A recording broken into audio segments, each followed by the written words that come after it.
Welcome to Sew with Monty. Today we're going to do a front jean pocket sample, or a scoop pocket. So what I've done, I've cut out all the pieces here, and this piece right here will represent the front pant leg. So we've just cut a sample block, and this would be the pocket opening. And this is this piece right here. Now, the pocket lining is in the white, so we're going to use this as our pocket lining. If you're doing a jean and it's denim, you may or may not need reinforcement on this top edge where the pocket opening is. I'm using a cotton, which is not as thick as a denim, so I've taken a piece of interfacing, fusible interfacing, and I've cut it and then ironed it onto the back side of my front pant leg sample, this little sample piece. That way it gives it a little bit more body up here. So if you're using this treatment on a fabric that maybe isn't a denim or a heavy grade fabric, this is a good way to do it, is to add a little interfacing. The pockets, as I said before, are cut in the white lighter weight lining so that this doesn't get stiff and bulky under here. This would be good in jeans or anything that you're trying to do a scoop pocket with. You want to use this lighter weight lining for your pocket bag so that it doesn't add bulk and discomfort, stiffness on the front of your pant. So we've had the interfacing glued to the back of the body part. This part right here is called the pocket inset. And what it does, it sews to the under pocket. This is the under pocket, this is the top pocket. So you're going to sew it, edge stitch it all the way around onto the pocket lining itself. This way, when you sew the pocket up, it has a pretty look in here, just like the outside of your pant would have. So it keeps this from being just raw pocketing in there. This piece right here will sew to the front edge of my pocket opening right here, clip, and then it will turn over and clean finish this pocket edge so that this will be turned under and the pocket lining will go with it. And that would be sitting right there along that edge. So the next step is we're going to go to the sewing machine and we're going to sew our inset to our lower pocket bag. And we're going to sew the top pocket bag, right sides together, to the opening of our scoop pocket, right here and right here.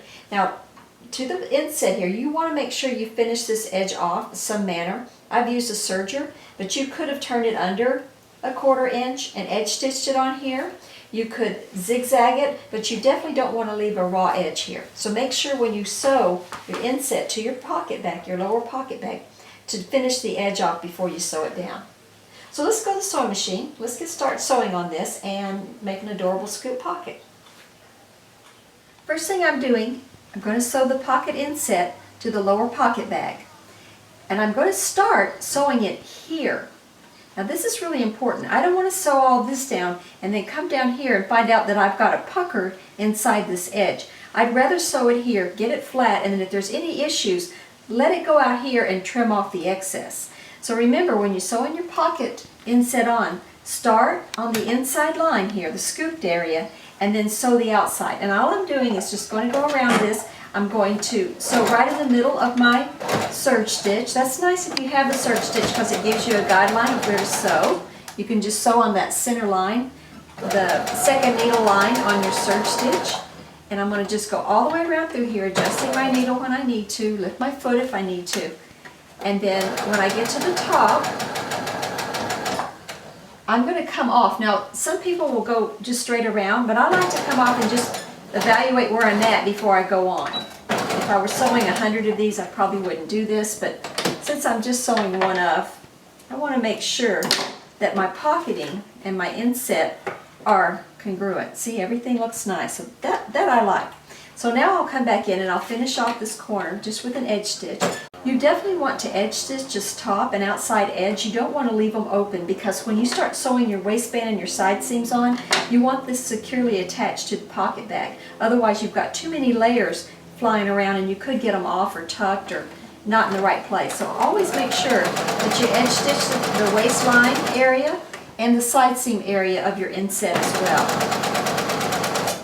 Now this time I can leave my needle in and turn because I have all 3 sides connected and it's not that big of an issue anymore. There's not much left that can get out of place. So I'm just going to do it like that. I'm not even backing up because it's just a stay stitch. It'll get covered up with other stitches later. See, and there's the inset attached to the lower pocket. Now let's move on. We're going to set the top pocket to the scoop area of the body of our garment.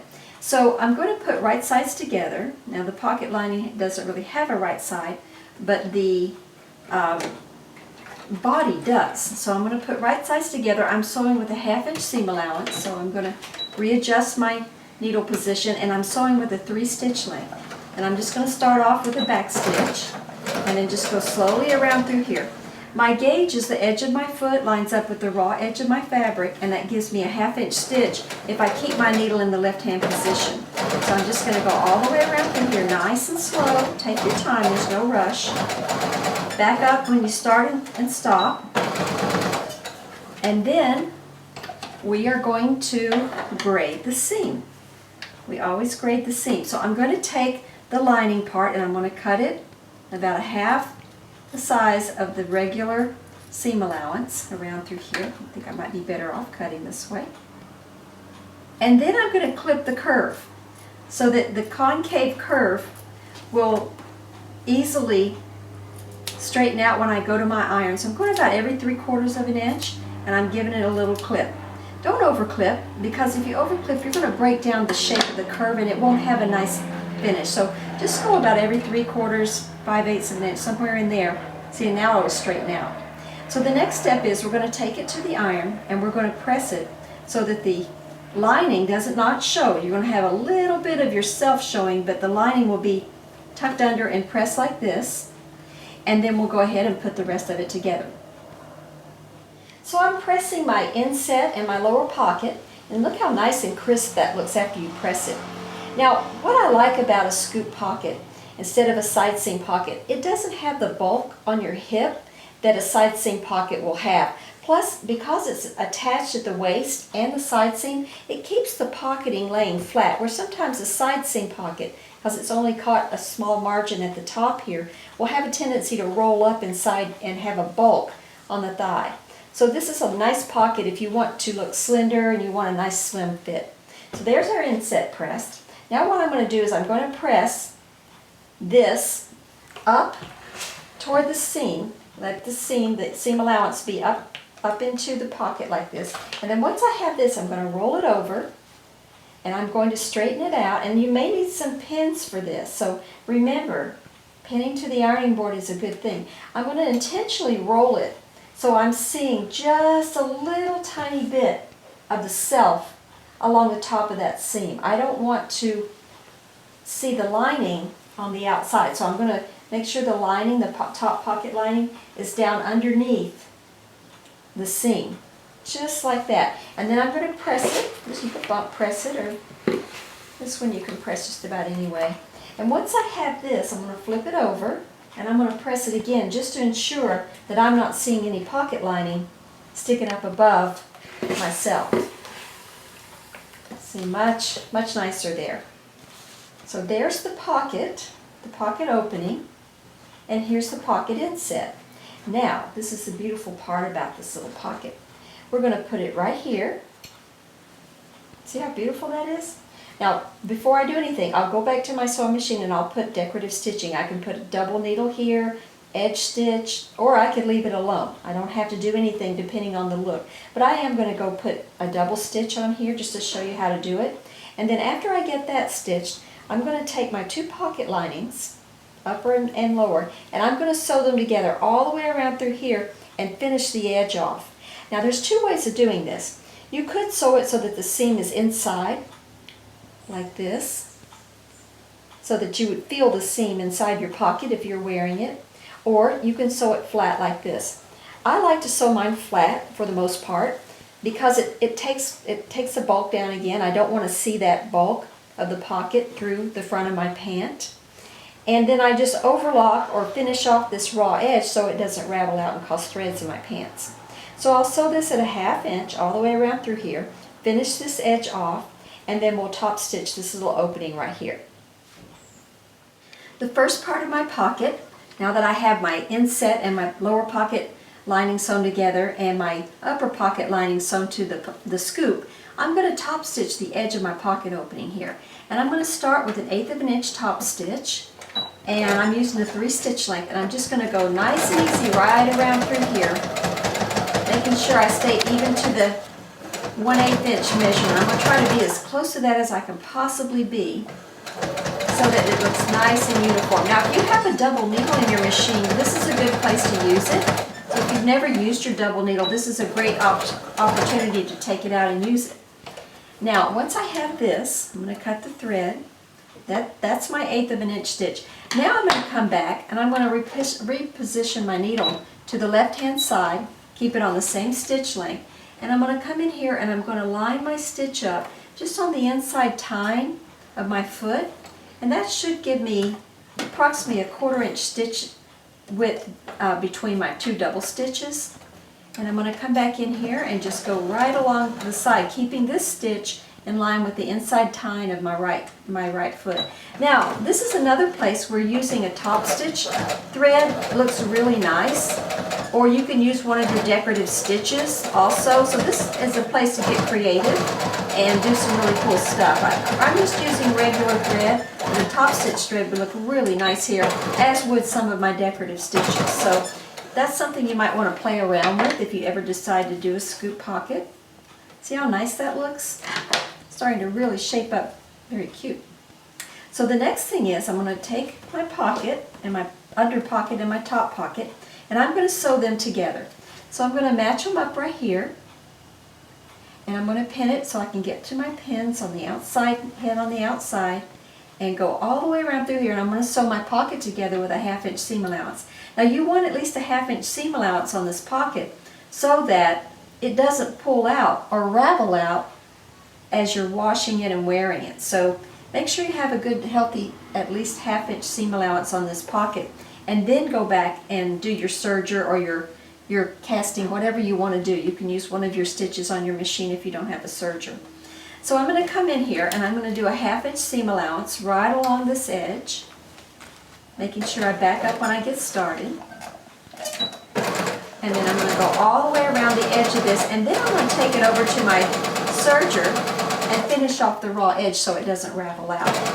And then once we have that done, we have one more step and we'll be done. So let me get this done and then I'll take you to the last step. So our pocket's looking really good. The next step is we're just going to stay stitch the side seams together. We've got 3 layers here, and we want to make sure we stay stitch, because if we were attaching this to another garment and tried to hold all 4 of these layers together, it could very likely be that we could get a tuck, see, like this in our pocket. So we want to straighten it out. You can even pin it here if you need to. And sew right across through here, just an edge stitch, about 1/8 to a 1/4 inch away from your side seam. And get my stitch, I'm using a 3 for my stitch length, and I'm just going to go gently through the opening and back up a little bit so it's reinforced, and then come all the way down to where I'm at the end of my pocket bag. And that's enough. I'll just back up there a little bit too, just for good measure. And then we're going to sew across the waistline the same way. So we're going to cut all the strings off here, and then right up here we're going to do the same thing here, making sure our pocket lays nice and flat. So if you need to, get in there and pin it down up here to make sure you don't have a twist in it or it's stretched or puckered. So you want to make sure you've got it nice and flat. Now this time it's a little shorter because this is at the waist and you don't have as much extension at the waist for your pocket as you do at the side seam. So we're going to go straight across through here. Again, back up when you get to your seam. That holds it in. And we'll trim all of our strings off. And there is a scoop pocket. Isn't that nice? And it looks so pretty on pants, skirts, jeans. It doesn't have to be jean. It could be even a dressy trouser. You could still use this type of pocket. And this is the back side. Oh, string hanging. And this is the underside of your pocket. Kind of got some strings on there. And that's it.